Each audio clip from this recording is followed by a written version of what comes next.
Good morning, YouTube. Long time no see. Things are going really well. It's just been a really crazy few weeks. I don't know what else to say. I mean, I've been posting every once in a while, like on Instagram and whatever, but it's been a little bit of a whirlwind. You know, the end of the marking period just snuck up on me. I am usually pretty well prepped and pretty well graded, but I had a lot of grading this past marking period, and so it just really kind of set me back. Hold on, I need coffee. So today is Tuesday and we have a half day tomorrow because Thursday is Thanksgiving. I'm really excited to spend some time with my family and have a 4-day weekend. I wanted to catch up with you, just kind of tell you what's going on. And so I thought today would be just like a November vlog. I'm going to just share some things that I'm doing with my classes. This morning I have a prep period, thank God. So what I want to do is I want to clean up my classroom a little bit. I do have lab with my honors chemistry class today. We're working in our periodic table unit, and the lab that they're doing is reactivity. In this lab, we'll be looking at the reactivity of calcium, aluminum, and magnesium. I really like this lab because it encourages the students to relate what we've learned about the factors that affect attraction, Coulomb's law, and relates it to what we're seeing and what we're observing. So I think this is going to be a really great lab for the students to reflect on everything that they've learned over the course of the unit. So what I need to do right now is set up all the different weigh dishes that have the little metals in it. I'll show you my experimental setup, and then I'll talk a little bit about what's in the lab handout and how I'm going to run the lab with my students today.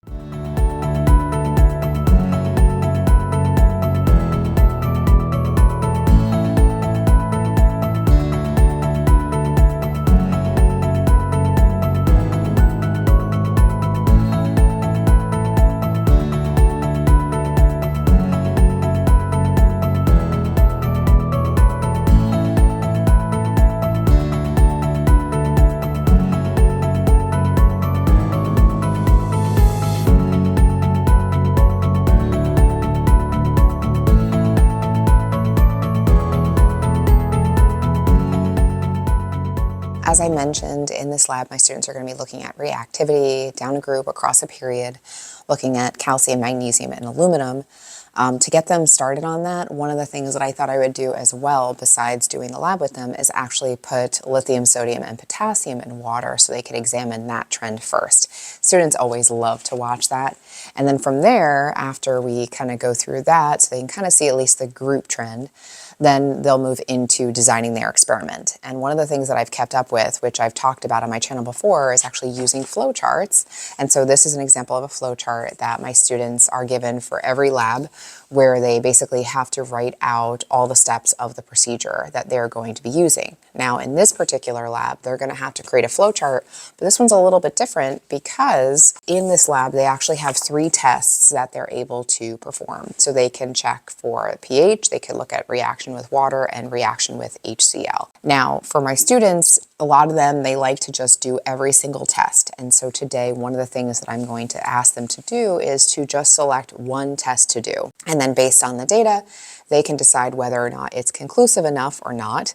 And then they can add any remaining steps to their flowchart. And so this flowchart does include some decision steps. So you can see this is decision step. It's my hope that my students will kind of participate more in the nature of science in this lab, in that they are only going to collect as much data that they need. And I'll tell them, like, if you want to do all the tests, that's fine, because that's one of the fun things about lab. But I'd really like to at least see them decide whether or not they need to perform all tests. And there are some tests that give them more information than others. Another thing that this lab does for the students is it does give them some pre-lab work. And so in this pre-lab work, it does ask them to write the electron configuration, to draw the Bohr model, identify the number of valence electrons and the ionic charge that is going to be formed. And then it has them make a prediction about what they predict would be most reactive and all the way to least reactive. And then they have to use Coulombic attraction to defend their claim. So they're going to make some predictions, and then they're going to see if they're correct based on what they observe in the lab. And so on the back, it does have them make their own data table. And then once they're done, there's some post-lab questions and things that they'll complete, and then we'll talk about as a class. Now, this lab activity may not take the entire time today. I did it with my period 2 class yesterday, and I would say it took about 70 minutes or so. They were just really on it and all over it. They really did a fantastic job. Now, different classes takes different amounts of time, but I suspect that it'll probably be about the same amount of time. So after they finish the lab, one of the activities that I started yesterday is I started them with a photoelectron spectroscopy activity. And you may say, whoa, that's something you're doing in honors? And yes, I do it in honors. I don't do it every single year, but this particular year, my students, I feel, can definitely handle it. They're very motivated. They like to learn stuff. They're interested. And so I made the instructional decision to do a little enrichment. Let me show you what the activity looks like. It's really bare bones. We don't really talk so much about the theory. It's more about doing an I-squared and having the students look at the data and reflect on what it means. Okay, so this activity is a team activity. You can probably see I have my roll cards behind me because I was using them yesterday with the other class. But this is the activity. So this is the handout. But before I give them the actual handout to the activity, I like them to perform an I-squared on a PES spectra. So I give them the PES spectra for lithium, and I ask them to perform an I-squared. And if you're not familiar with I-squared, what it stands for is I see, and you literally write down what you see in the graph, and then you have to interpret its meaning. So you write it means. So that's why it's called I-squared. Before I even give them the handout, I just want them to look at the data. And that's, I think, a really good practice whenever you're doing any kind of like team activity or POGIL activity.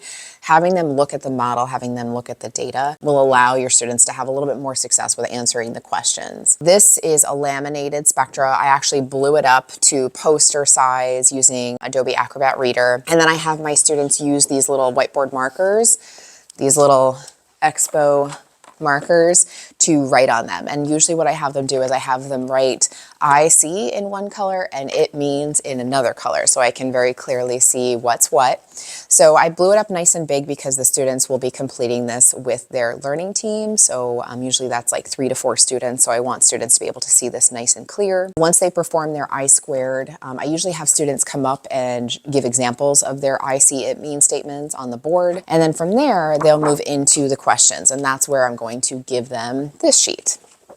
So this sheet talks about what photoelectron spectroscopy is, takes them through a series of questions, and they have to create their own photoelectron spectroscopy graph. After my students will complete their I-squared, then they move into the questions. Just like any POGIL activity, there's stop signs and there's keys. And then on the back, they move into more questions related to attraction. And then from there, I actually give them this spectra, which is looking at the photoelectron spectra for phosphorus and sulfur. And you can see I like this because it's actually superimposed on each other, and they can look for the clues inside the spectra to decide what's what. We talk a lot about ionization energy. We talk a lot about like the peak heights. So that allows, again, the students to kind of see like we can use multiple pieces of data on the graph in order to decide which element is which. So this is just a nice introduction. And so when I have an AP chemistry, then I can talk a little bit more about the theory and talk about the photoelectric effect and all that stuff. I just want them to focus primarily on being able to read the spectra and interpret what it means. I think this is a really great activity judging by how it went yesterday. So there is another teacher in my classroom this morning, so I can't hang out here for too long. I need to go into my office area. I think what I'm going to do is I'm going to just kind of pack everything up, and then I'll see you guys in a little bit during my prep period.